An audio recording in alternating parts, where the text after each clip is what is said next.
maior. O meu brinquedo é melhor que o seu. Nananana.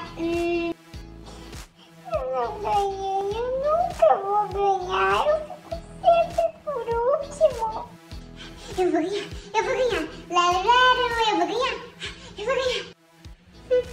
Ela nem tem uma boneca que nem a minha, né? Eu vou esconder, porque assim ninguém vai pegar e eu vou ter mais. Oi, gente! Como vocês estão?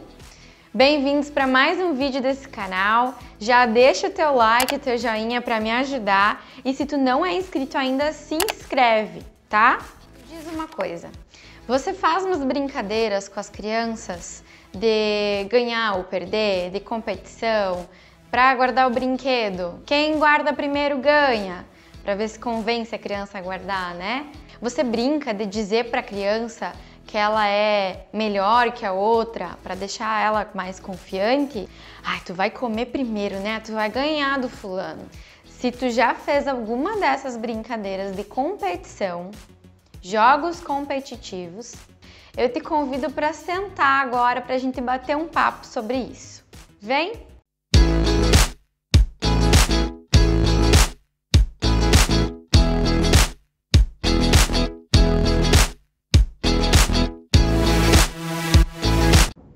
As pessoas falam de paz, mas ninguém educa para a paz. As pessoas educam para a competição. E este é o princípio de qualquer guerra. Quando educarmos para cooperarmos uns com os outros, neste dia estaremos educando para a paz. Maria Montessori. Então, meu povo, nós vivemos numa sociedade muito competitiva, né? Eu acho que todo mundo já parou para pensar o quanto as pessoas, de um modo geral, na nossa sociedade, têm tentado se sobressair umas às outras. Quando não é em ter mais, as pessoas tentam ser mais. Por exemplo, algumas crianças são competitivas em ganhar.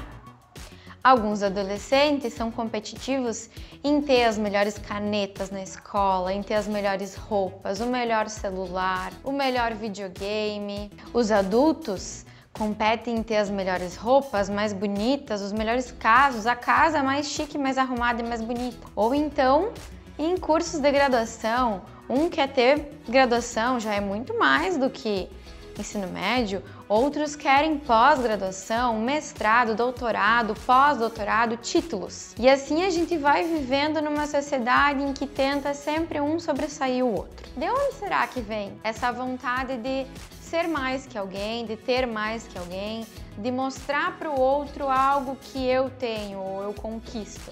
Eu tenho certeza que isso vem lá daquela fasezinha da infância em que as pessoas brincam de ganhar para quem termina primeiro tema, quem ganha o jogo vai ganhar um prêmio, quem ganhar vai ganhar o reconhecimento da outra pessoa, vai se sentir melhor. E assim vai indo, as crianças vão sendo educadas a serem competitivas e egoístas. E lá, quando a gente era criança, a gente não aprendia a ter empatia pelo amigo, até aprendia de algumas formas, mas na maior parte do tempo a gente estava competindo. Então, quando nos diziam ajuda o teu amigo, faz um favor para alguém, isso não se sobressaía a competitividade, porque sempre teve muito mais competição do que ajuda, do que sensibilidade com o outro, do que preocupação com as outras pessoas, né? Mas eu sinceramente acho que a gente está vivendo um divisor de águas. Inclusive nessa pandemia, eu acho que a gente tem percebido dois extremos bem nítidos: o egoísmo, o interesse próprio e a solidariedade. As pessoas preocupadas com outras, muitas pessoas tentando ajudar quem precisa, um tentando divulgar o trabalho do outro e ajudar das formas que são possíveis, né? Mas eu fico muito feliz que eu tenho visto cada vez mais na internet movimentos de solidariedade e movimentos que questionam essa competitividade, esse egoísmo da sociedade. Cada vez mais as pessoas estão tentando desconstruir isso e educar adultos a serem mais sensíveis e a terem mais empatia com o próximo. E nesse momento de falar sobre o todo, sobre o mundo, sobre as outras pessoas, se são ou não sensíveis, se tem respeito pelo outro, se tem empatia, a gente precisa olhar também para dentro da nossa casa, né? Como é que tá aí na tua casa? Tem respeito, tem empatia, tem cuidado, amor ao próximo, gentileza? Ou tem uma guerra dentro da tua casa? Todo dia uma luta nova por poder. Quem será que vence? Os adultos, porque são adultos, ou as crianças que querem o poder também? E aí fica literalmente uma guerra dentro de casa para ver quem vence, quem dá a última palavra. Às vezes não é só entre pais e crianças, não. Às vezes é entre marido e mulher, às vezes é na família toda, um tentando desmoralizar o outro, um tentando ter a última palavra. Ninguém tem humildade, ninguém bota o ego no bolso. Então como é que tá aí na sua casa? Vocês conseguem colocar o ego de vocês no bolso e pensar, será que o outro tem razão? Será que eu tenho razão? Será que a gente precisa em algum momento estar certo? Tem gente que diz que é bobagem essa história de que brincar de ganhar vai fazer algum mal. Isso aí é a pedagogia que fala, isso aí as pessoas dizem que é assim, mas a gente cresceu assim, a gente vive assim e não é bem isso. Ninguém tá competitivo. Aí vai ver como as pessoas vivem, mas normalmente quem diz isso é super consumista, fala mal dos outros, vive em função de mostrar as conquistas materiais ou não, mas tem que mostrar para os outros o que conseguiu, desdenha a opinião do outro, acha que sempre tá certo. Será que isso não é competitivo e não é egoísta? Mas aí eu te pergunto, será que é bobagem? Será que é coisa da pedagogia? Será que é coisa de Montessori? Será que milhares de estudos científicos são bobagem? Eu tenho certeza que não. E eu tenho certeza que cada área estuda, tem pesquisas científicas na sua área por um motivo. E eu acho que cada um tem que ficar no seu quadrado. Cada área tem a sua importância. O direito estuda lá o direito, a medicina faz pesquisas, ninguém vai lá dizer na medicina que isso aí é bobagem. Pode até dizer, mas normalmente são pessoas que não estudam sobre para dizer. E a mesma coisa acontece na pedagogia ou em Montessori. Quem diz que não funciona, quem diz que é ruim, quem diz que não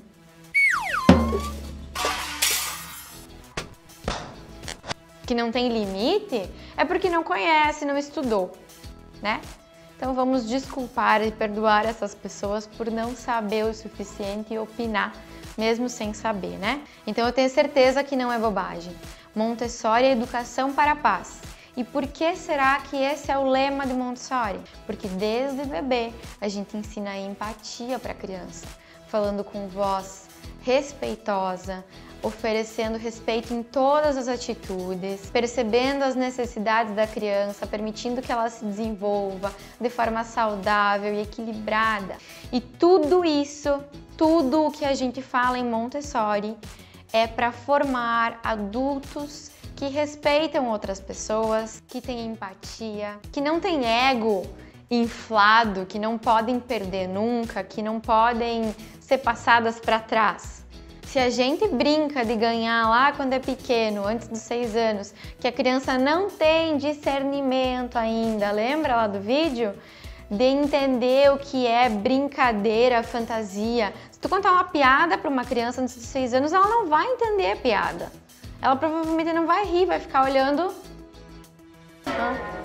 porque ela não vai entender a piada. E na hora da brincadeira de ganhar, se ela perder, ela vai ficar realmente chateada, ela vai ficar furiosa com o outro e com ela mesma. E aí a gente vai gerando sentimentos que vão norteando a infância, a adolescência e a vida adulta. E a gente contribui dessa forma para uma péssima autoestima. Porque aí o adulto só vai se sentir feliz quando ele conquistar algo. É aquela pessoa que vai atrás do que quer e passa por cima de todo mundo que precisar, porque tem que conseguir. É diferente de lutar pelos sonhos e desejos e vontades. É diferente de ser persistente, é diferente de respeitar os outros e mesmo assim correr atrás do que faz feliz para si. E aí essas pessoas passam por cima de todo mundo, porque só quando conquistarem vão se sentir satisfeitas. Ou então as pessoas se sentem um lixo, porque acham que não são capazes de nada, de conquistar nada, porque passaram a vida inteira perdendo para outras crianças mais competitivas e sofreram o outro lado, o lado oposto, não se tornaram competitivas que nem algumas, mas ficaram deprimidas, com baixa autoestima, achando que não conseguem, que não adianta correr atrás, que não adianta sonhar, que aquela vida ali é isso aí mesmo. Eu tenho certeza que todo mundo que assistir esse vídeo não vai querer isso para os seus filhos, sobrinhos, afilhados, netos, e talvez você gostaria que a tua infância fosse com mais empatia, menos competitividade, que a tua infância tivesse te proporcionado mais equilíbrio e menos vontade de vencer sempre, ou menos situações que te colocaram para baixo, que te fizeram sentir como se tu não fosse suficiente, não fosse bom ou boa. Tá, Andressa, mas não pode fazer jogos de competição, então? Pode, mas também tem momento adequado. Como lá os contos de fada também tem idade certa, idade adequada, os jogos e as brincadeiras competitivas também. Quando a criança já tiver entendimento de que ela pode ganhar em algum momento, perder em outro, e as crianças já tiveram desenvolvido essa vontade de ajudar o próximo, de ganhar juntos, aí sim a gente pode brincar de ganhar, brincar de competir. Quando a criança já entende que isso é só uma brincadeira para se divertir e não uma situação de vida ou morte. Quantas crianças a gente já viu perderem uma brincadeira e chorarem desesperadas porque não ganharam? Ah, mas tem que aprender a perder mesmo. Será que tão cedo? Será que antes dos 6 anos a criança consegue entender? Não consegue, a gente já falou sobre isso e vai continuar falando sobre o desenvolvimento cerebral e a maturidade cerebral. Se a criança até os 4 anos não tem controle dos impulsos, o que dirá aprender a perder ou a ganhar? Então a gente precisa respeitar as fases do desenvolvimento cerebral, do desenvolvimento da criança e da maturidade, para que no momento certo a criança saiba o que é brincar de ganhar ou perder, para que ela possa participar de jogos e atividades competitivas de forma saudável e não fazendo com que ela tenha uma sede, um desespero por vencer, passando por cima de qualquer outra criança, de qualquer outra pessoa, ou que se sinta mal porque não ganha nunca, não consegue nunca fazer algo bom, nunca reconhecida. O nosso mundo, a nossa sociedade já está cheia demais de pessoas egoístas e que não se importam com os outros. E nós precisamos, se a gente quer ter um futuro melhor e se as nossas crianças são o futuro da humanidade, porque é elas que constroem o homem, então a gente precisa pensar lá embaixo, lá na primeira infância, primeiro ano, segundo ano, terceiro ano e depois dos 3 aos 6, se preocupar com essa fase, com essa base, para que ali a gente consiga formar pessoas, crianças que respeitem o próximo, que tenham empatia, que se preocupem em ajudar e chegar nos objetivos junto com outras pessoas. A gente não é nada sem os outros. A gente é uma sociedade e por isso a gente cresce e vai pra frente sempre, porque a gente aprende com todo mundo que tá na nossa volta. Então a gente precisa se preocupar, sim, com em parar de educar para competir. Então chega de brincadeira de ganhar quem guarda primeiro, chega de brincadeira de que ganha quem chegar no banho primeiro para convencer a criança. Ai, mas como é que eu vou convencer? Lembra que a gente falou sobre as opções? Esse ou esse, assim ou assado. Isso funciona até uma idade. Depois, isso para de funcionar, porque as crianças se dão conta de que tu tá tentando fazer ela fazer uma escolha de acordo com o que tu quer. E eles começam a testar. Eles não estão testando a tua paciência. Eles estão testando ver quais são as possibilidades, até onde eles podem ir ou não. E aí entra o nosso papel de educar com respeito e firmeza. Não adianta respeitar mais, não ser agressivo, não bater, não gritar, porque isso faz mal para a criança, prejudica a criança, e fazer o oposto. E dando escolhas, escolhas e escolhas. Se a criança não escolhe uma coisa, tu oferece outra e outra e outra, a criança percebe que ela pode ir tentando.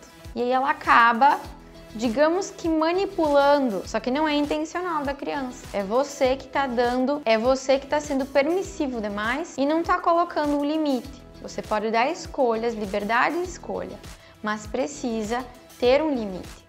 Então, se você deu duas escolhas, a criança não quer nada, você pode perguntar, então, o que você quer? Dependendo do que ela responder, se você achar possível que sim, ok, você aceita e diz, então tá. Se a criança continuar fugindo da situação, mesmo ela tendo feito uma escolha, aí você precisa dizer, esse é o limite, você teve a oportunidade de escolher e você não seguiu. Então agora quem vai escolher sou eu. E você precisa fazer com que a criança entenda isso. E se o que a criança escolheu não é possível, você tem que ser sincera e dizer, não dá. Eu te dei duas opções. Se você não quer escolher, eu vou escolher por você. Se você não está conseguindo escolher, eu vou ter que escolher por você. E a criança vai aos poucos entendendo até onde ela pode ir, se você for firme e respeitoso. Porque criança obedece por respeito ou por medo. E aí você escolhe qual a opção que você quer usar. Mas eu tenho certeza que a educação com respeito ela vai ter benefícios muito maiores. E a educação pelo medo vai ter consequências também, provavelmente não muito boas. Tá bom? Deixa aqui nos comentários o que você achou sobre esse assunto, sobre esse vídeo. Deixa alguma pergunta sobre esse assunto que eu posso te responder lá nos stories do Instagram. E me segue lá no Instagram, @montessori.andressa, que eu apareço por lá um pouquinho mais. E a gente vai trocando ideia, eu vou ajudando vocês e vocês vão me ajudando. Um beijo, tchau!